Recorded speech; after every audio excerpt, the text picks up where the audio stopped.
The other area of interest and discussion is around remote work and I guess accessing talent and capability that's not working on premise maybe for a lot of the work that doesn't need to actually be performed in that location.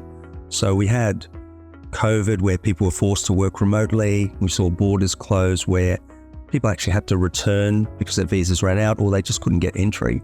And so this kind of shook up the way that work is done. And we're coming into this area now where a lot of people are working remotely in their countries, but there's also this growing interest in where are the best skills that are working, that could be anywhere, that are performing for organizations.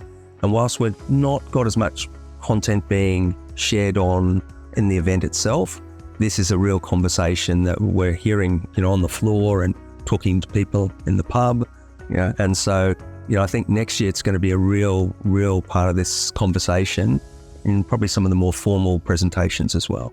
2023, we seem to see a lot of perhaps the high watermark for pay increases in contingent labour. So it's a real flattening out of earnings, perhaps back to pre-2022 kind of periods. So I think that's going to have some implications of people moving for pay increases or that sort of effect. So it's going to be a little bit more stable. Also, where we are now from working from home, working in the office, those changes are here to stay. From a data set or data point perspective, in Australia, we had pre-COVID about 8% of our contingent labour who could be working remotely or those sort of arrangements.